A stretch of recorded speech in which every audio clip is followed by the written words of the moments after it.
Hi అండి, welcome to Janhvi's kitchen and vlogs. నేను మీ సులోచనని. ఇవాళ రెసిపీ వచ్చేసి కాకరకాయ కర్రీ.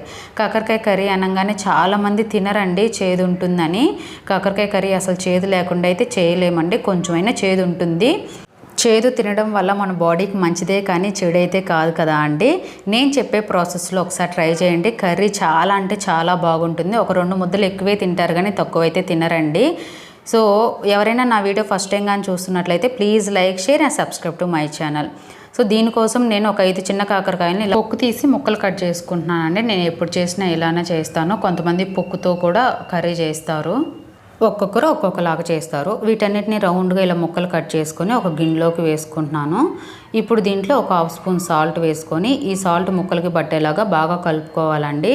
కలుపుకొని ఒక 10 మినిట్స్ పక్కన పెట్టుకోవాలి. సాల్ట్ వేయడం వల్ల ఏంటంటే కాకరకాయ ముక్కల్లో ఉన్నటువంటి వాటర్ అనేది ఊరుతుంది. ఈలోపు గ్యాస్ మీద ఒక బాండెల్ పెట్టుకొని ఒక 1 స్పూన్ పల్లీలు వేసుకొని ఫ్రై చేసుకోవాలి. ఇవి కొంచెం ఫ్రై అయిన తర్వాత ఒక 1/2 స్పూన్ మెంతులు, 1 స్పూన్ ధనియాలు, ఒక 1/2 స్పూన్ జీలకర్ర వేసుకొని ఫ్రై చేసుకోవాలి. ఇవన్నీ ఫ్రై అయిన తర్వాత లాస్ట్లో 1 స్పూన్ నువ్వులు వేసుకొని ఫ్రై చేసుకోవాలి. ఈ పొడి వల్లనే కర్రీకి టేస్ట్ అనేది వస్తుందండి, చాలా అంటే చాలా బాగుంటుంది. ఇవన్నీ ఫ్రై అయిన తర్వాత గ్యాస్ ఆఫ్ చేసుకొని ఒక ప్లేట్లో తీసుకొని చల్లారిన తర్వాత మిక్సీ పట్టుకోవాలి. 10 మినిట్స్ తర్వాత చూడండి కాకరకాయలోంచి వాటర్ వచ్చాయి. ఇవి గట్టిగా పిండి ఒక ప్లేట్లో తీసుకోవాలి ముక్కలన్నిటినీ.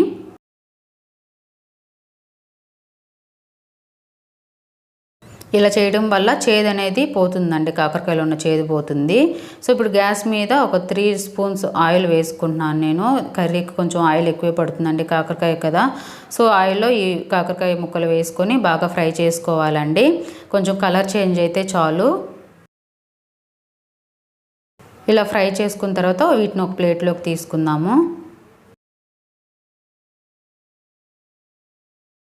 ఇప్పుడు అదే గిన్నెలో ఒక 1 స్పూన్ తిరమాత గింజలు వేసుకుందాము. ఇవి ఫ్రై అయిన తర్వాత సన్నగా కట్ చేసి పెట్టుకుంటే ఒక ఆనియన్ వేసుకొని ఫ్రై చేసుకోవాలి. దీంట్లోనే ఒక రెమ్మ కరివేపాకు వేసుకుంటున్నానండి.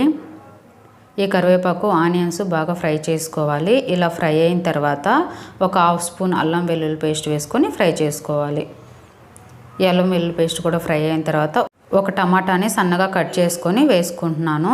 దీంట్లోనే ఒక 1/2 స్పూన్ కల్లుప్పు వేసుకుంటున్నానండి. టమాటాలు త్వరగా మగ్గుతాయి కదా ఉప్పు వేస్తే. ఇప్పుడు మూత పెట్టుకొని ఒక 5 నిమిషాలు ఫ్రై చేసుకుందామండి, టమాటాలు మగ్గుతాయి. మధ్య మధ్యలో కలుపుకుంటూ ఉండండి, అడుగంటకుండా ఉంటుంది. ఇలా ఒక 5 మినిట్స్ తర్వాత టమాటాలు బాగా మగ్గిపోయి ఉంటాయి. చూడండి ఆయిల్ సపరేట్ అయింది. ఇప్పుడు దీంట్లో స్పైసెస్ యాడ్ చేసుకుందాం. ఒక 1/2 స్పూన్ పసుపు, అలాగే ఒక 1.5 స్పూన్ కారం వేసుకున్నాను. మీకు స్పైసీ తగ్గట్టు కారం వేసుకోండి. ఇలా వేసుకొని ఒక 1 మినిట్ ఆయిల్లో ఫ్రై అయ్యేలాగా ఫ్రై చేసుకోండి. ఇప్పుడు దీంట్లోనే మనం ముందుగా మిక్సీ పట్టుకున్నటువంటి ఈ పొడిని వేసుకొని బాగా ఫ్రై చేసుకోవాలి ఒక 1 మినిట్ ఆయిల్లో.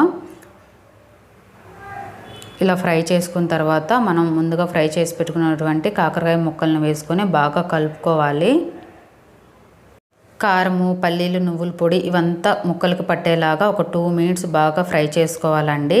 ఇలా ఫ్రై చేసుకున్న తర్వాత ఒక నిమ్మకాయ సైజ్ అంత చింతపండుని తీసుకొని నేను నానబెట్టుకొని ఇలా రసం తీసుకున్నాను. ఈ రసాన్ని ఇప్పుడు దీంట్లో యాడ్ చేసుకుందాము. ఇలా చింతపండు రసం అంతా దీంట్లో పోసుకొని మనకి గ్రేవీకి కావాల్సినన్ని వాటర్ కూడా వేసుకుందామండి. ఒకసారి కలుపుకొని నేనైతే దీంట్లో ఒక 1/2 గ్లాస్ వాటర్ వేసుకున్నాను. మీకు ఎంత గ్రేవీ కావాలో దానికి బట్టి వాటర్ అయితే వేసుకోండి. వాటర్ వేసుకున్న తర్వాత సాల్ట్ సరిపోయిందో లేదో చెక్ చేసుకొని యాడ్ చేసుకోండి. సాల్ట్ వేసాక ఒకసారి కలుపుకొని మూత పెట్టి ఒక 5 నిమిషాలు ఉడకబెట్టుకోవాలండి. ఒక 5 మినిట్స్ తర్వాత నేను దీంట్లో ఒక 1 స్పూన్ బెల్లం వేసుకుంటున్నాను. మీకు నచ్చకపోతే స్కిప్ చేసేసుకోండి బెల్లం వేయడం వల్ల ఏంటంటే కొంచెం చేదనే తగ్గుతుంది. సో ఇంకొక 5 మినిట్స్ మూత పెట్టి ఉడకబెట్టుకోండి. చూడండి ఎంత జ్యూసీగా గ్రేవీగా కర్రీ ఎలా వచ్చిందో. కాకరకాయ ఆల్రెడీ ముందే ఫ్రై చేసాం కాబట్టి త్వరగానే ఉడికిపోతుంది, ఎక్కువ టైం కూడా అవసరం లేదు.